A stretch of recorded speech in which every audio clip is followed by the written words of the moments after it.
Hi everyone, as a domestic worker, you are entitled to certain rights that will make sure you have a smooth working environment in your workplace.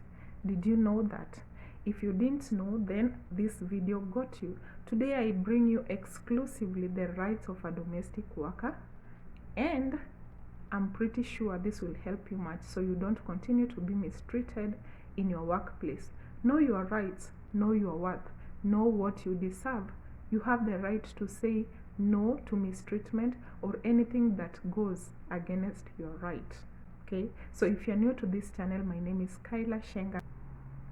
I do videos on my working experience here in Gulf countries. I also cover different variety of food cooking recipes. Hey, the lawyer in me, cooking recipes and lifestyle in general, my routines and what have you. So if you're new to this channel, welcome so very much, and to my returning subscribers, I really appreciate you. So just do how we do it: click that red subscribe button and also the notification bell so you get notified whenever I post a new video. So point number one, the most ignored factor is rest. So you have the right to rest. In Saudi Arabia, you as a domestic worker, you have the right to rest for 9 good hours. So make sure your employer is giving you enough time to rest, be it during the day or at night, but exclusively you need 9 hours rest each day. So don't ignore the fact that you need to rest, because they say too much work without play makes Jack a dull boy. So definitely with all this work that you are doing, you really need a good rest in order to continue doing a good work. You cannot be productive when your whole body is tired. So make sure you have enough time to rest, and if you do not have enough time to rest, then you should confront with your boss. Factor number 2, which is mostly ignored and we rarely get this, is 1 day off.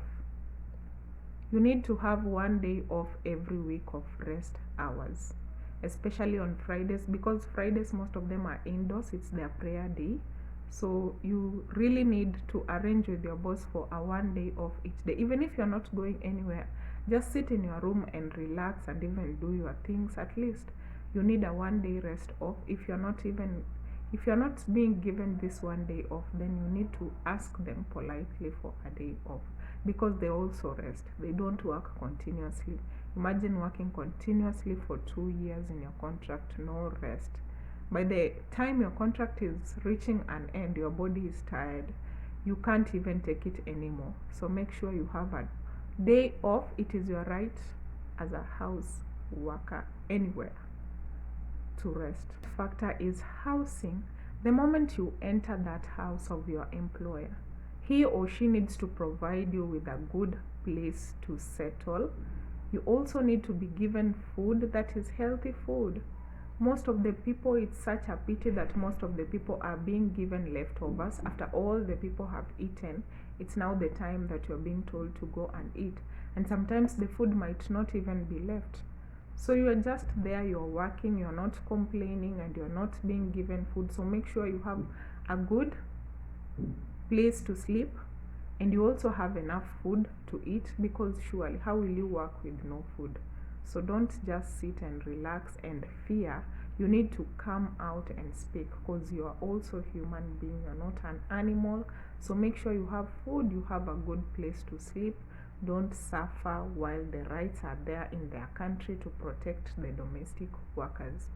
If you're not being given food, you're not being given a good place to sleep, then you have every right to say no. Go back to the agency that brought you. Look for another house. Don't just relax and sit there and continue suffering, okay? Speak out your mind. After every 2 years of your contract, you're given an 1 month period to go and rest, of which your employer should cater for your transport to and fro. So you go visit your family, at least have time with them before you come back and continue working. Unless you're comfortable continue working without going home, then it's okay. But after your 2-year contract, you are entitled to an annual leave that is fully catered for by your employer to go and visit your families before you can come back and continue working, if at all they are good people that you wish to continue working with. Don't, even if you don't want, just go and have that time to rest. It's really important for your body to have that rest. So don't mistreat yourself. We all look for money, and money will never be enough. So go home, visit your family members. Even if you don't have kids, go and visit your parents, go and visit your relatives. Have that time to rest before you come back and continue to work. So this is quite interesting. Did you know that you have the end of service benefits? As a domestic worker, if you've worked for one employer for more than 4 years, you're entitled to end of service benefits. Let's say you've worked for one employer for 4 years, 8 years, or 12 years. So after every 4 years, you're entitled to your full month's salary as an end of contract benefit. So if you've worked with them for like 12 years and your salary is 1,000 every month, you're entitled to 3,000 end of service benefit, which they're supposed to give you aside from your salary. Okay, so if you've been working for more than one employer, if you've been working for one employer for more than 4 years, don't just relax. Make sure they give you your end of salary benefits. So before you come to work, there is a contract that you sign. This contract has the duration that you're supposed to work for this person. If it's 2 years, it has the specific duties that you're supposed to cover. It also have the amount of wage that you're supposed to be paid.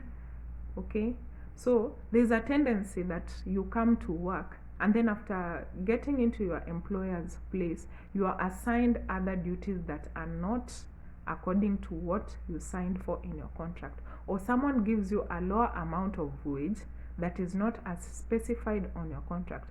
Mark you have a copy of this contract, your employer has a copy of this contract, and the agency that brought you has a copy of this contract. So don't be subjected to different duties that are not in that contract.